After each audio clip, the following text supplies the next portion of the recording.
¿Qué tal? Bienvenidos a Caminos de Tiza. Ahora sí, segunda y última parte de este programa que iniciamos el sábado pasado. Cómo fue atravesada la educación en 30 años de democracia.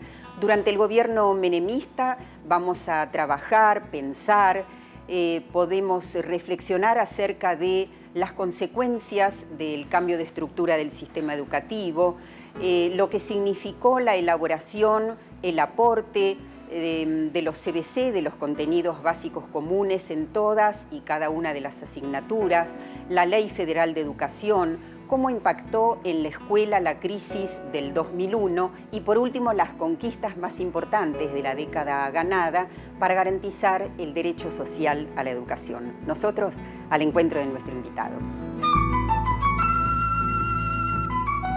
Hablábamos de la Ley Federal de Educación y de los contenidos básicos comunes, de los cambios que se hacen en este sentido. ¿Aportan? ¿No aportan? Ahí es un debate muy grande. En realidad, la ley federal es muy importante en muchas cosas. Primero por las modificaciones, pero es la primera vez, y no es un dato menor, que la Argentina tiene una ley general de educación. Digamos, en 1853 los constituyentes habían dicho, díctese una ley general de educación, y esto se cumplió. Por primera vez hubo proyectos, pero se cumple por primera vez en 1993, 140 años más tarde. ¿Cuál es la paradoja? Que los constituyentes del 53 dijeron, díctese una ley para que haya escuela pública, y la ley lo que dijo que no hubiera más. Pero, digo, esta sería la crítica. Bueno, fue la etapa de expansión de la escuela privada, ¿no? Es donde termina de consolidarse la idea de la escuela privada, donde desaparece la idea de escuela privada, como lo entendimos previamente, lo privado y lo público para el modelo neoliberal dejan de ser siempre un problema de cómo se gestionan. Para el modelo neoliberal, toda escuela pública, toda escuela es pública. ¿Y por qué toda escuela es pública? Porque puede ser elegida por cualquiera. Lo público, para el neoliberalismo, tiene que ver con el consumo.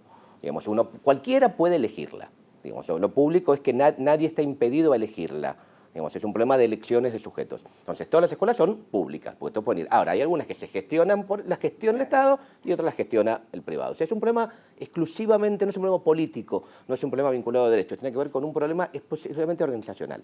Obviamente la ley federal plantea esto. Todas las escuelas son públicas, hay de distintos tipos de gestión, es un problema simplemente administrativo, no político. Sí, y también se plantea ahí que podemos prescindir de las escuelas técnicas, dado el proyecto de país. Sí, exactamente, porque en realidad es la subordinación del sistema educativo al mercado laboral, un mercado laboral que se estrechaba, que se terciarizaba excesivamente, y donde lo que sí hace esta cuestión es retoma una vieja línea también, que es la vinculación de la educación con el trabajo debe limitarse a la formación para el empleo concreto. Digamos, la compleja categoría trabajo, que es una categoría con un vuelo, con un nivel de reflexión impresionante, para el neoliberalismo el trabajo es el empleo. Hay que formar gente para el empleo, en un mercado flexible, dinámico, móvil, ¿no? Que ocultaba formas espantosas. Pero ahí sí, entonces las escuelas técnicas no servían, porque había que formar gente que lo que aceptara eran condiciones laborales de explotación, de sobreexplotación, ¿no?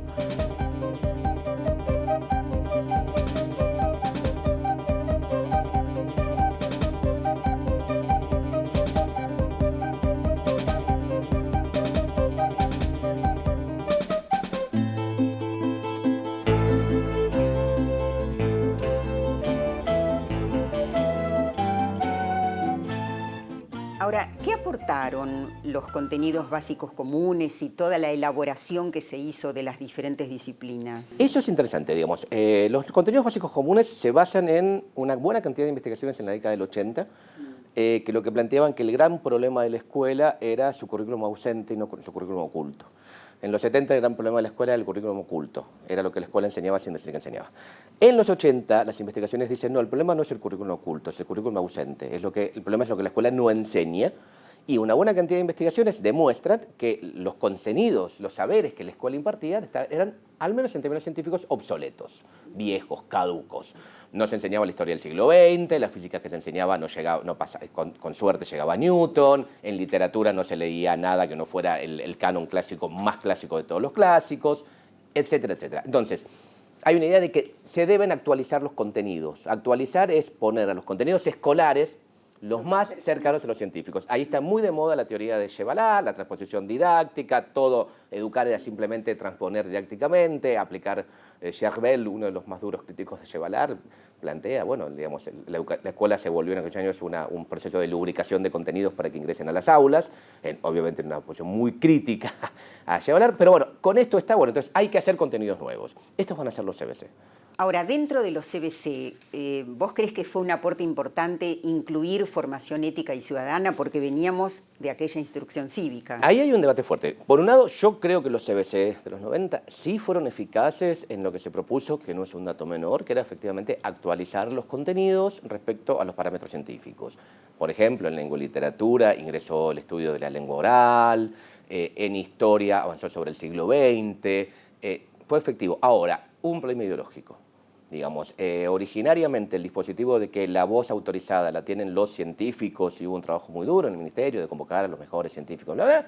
Finalmente, cuando la primera versión de los CBC con sus problemas salió y después fue modificada porque no respondía ideológicamente, claramente por la presión de la Iglesia Católica, que digamos logra modificar los contenidos y todas las ideas de hablar de modelos de familias, de hablar de género, de plantear la evolución como la única forma explicativa posible del desarrollo, de la creación de la creación del mundo. Y los textos escolares van reflejando todo esto. Y los textos que lo acompañan. Digamos, en algún lado, cuando hace muchos años, primero los CBC los evaluó a una colega interesantemente como, bueno, el modelo que apareció es la familia católica con computadoras. Sí, obviamente las computadoras aparecen la modernización, los nuevos saberes, pero el modelo societal que terminan consolidando los CBC es un modelo muy tradicional.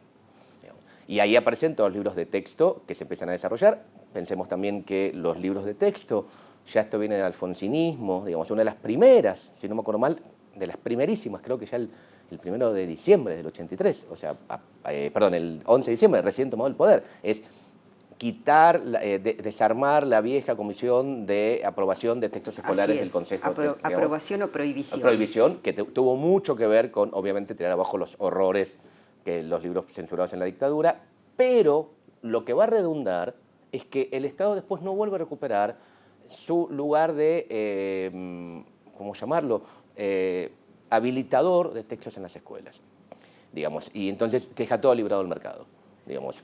Todo libro, cualquiera que escriba un libro y logra que los maestros lo compren, el libro entra a la escuela.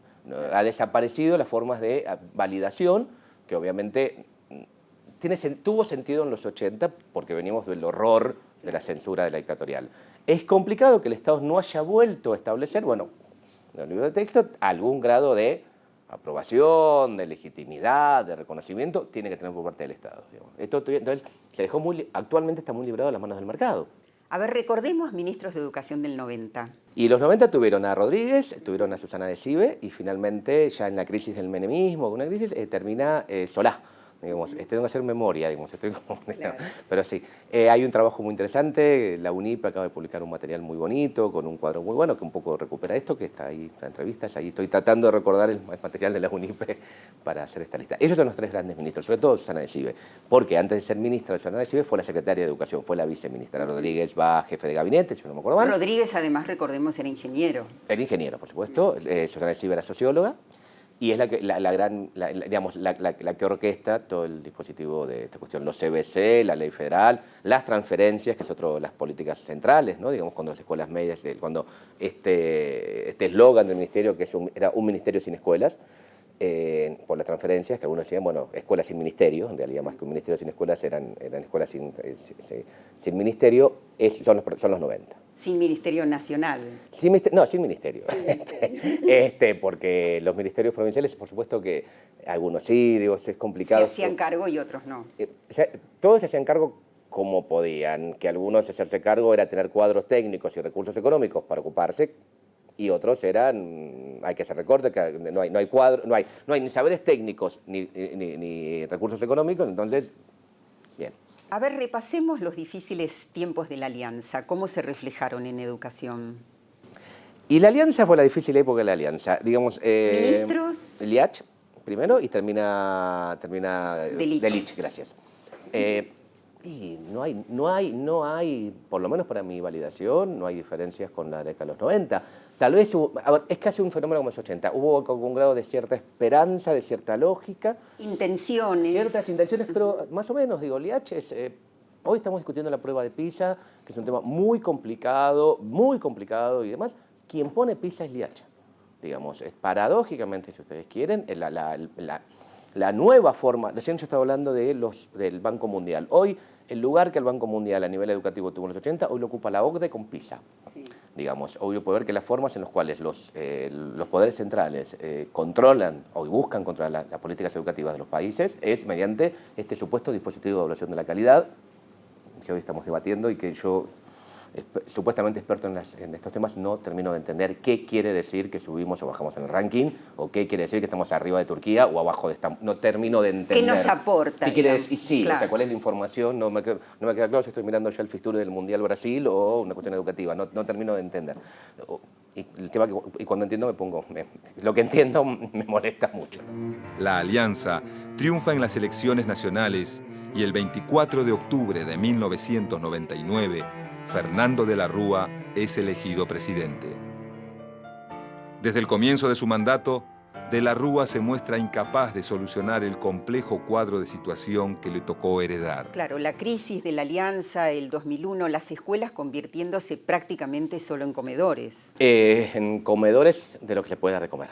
Digamos, las escuelas eran en aquellos años, hay investigaciones interesantes, hay que trabajarlo mucho más, porque está muy fresco, hay muchos registros y hay que recuperar la experiencia de la gente, experiencia que se va cambiando, ¿no? Uno puede ver cómo recordar hoy el 2001, ya hay una década que lo modificó.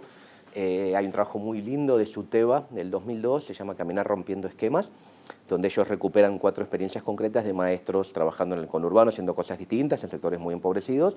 Es un video que yo sigo trabajando en clase y cada vez que lo miro me doy cuenta que era tan 2002, que todo cambió mucho todo. Que la verdad uno puede ver, es como mirar Luna de Avellaneda, ¿no? Bueno, no, ya no, aquella, digamos, uno puede ver que esta década, por lo menos las cosas ahí se movieron. Recuerdo que los maestros rosarinos comentaban que los chicos de lo único que hablaban en la escuela era de la desocupación de sus padres y en la puerta de la escuela por primera vez había padres, hombres, ¿no? No estaban las mamás. Estaban los padres, en el mejor de los casos. Digamos, sí, las madres eran las que podían mantener, porque había una cuestión de trabajo doméstico o de formas de explotación femenina. Siempre fue más fácil para la sociedad explotar a las mujeres que a los hombres. Entonces, pocos puestos de trabajo eran dados a quienes le pagaban. Volvimos al modelo del Manchester de 1790. Pero en esa crisis las escuelas son como el último refugio de algo parecido a lo colectivo, a lo comunitario, a lo estatal. Es el lugar donde algo vinculado a la posición de derechos funciona, sobre todo, más que por las políticas educativas, por los sujetos concretos que habitaban las escuelas, específicamente maestros y profesores. Las escuelas se vuelven comederos, se vuelven espacios sanitarios, se ponen en un lugar donde podemos ir a frenar un poco el horror. Yo me acuerdo que daba clase en aquellos años en la Universidad de Luján, en San Miguel, o sea, una zona muy golpeada, más allá que fueran estudiantes universitarios que hablan de cierto lugar, cierto nivel de inscripción social, eran grupos vulnerables, que lo que pedían es, no, da clase. No queremos hablar de lo que está pasando, en el sentido de que precisamos un lugar donde podamos suspender un poquito el horror de lo que está pasando afuera. Pedían, era muy interesante, era una demanda muy legítima. Acá tiene que pasar otra cosa, una cierta esperanza de que acá tiene y puede pasar algo distinto que el horror externo.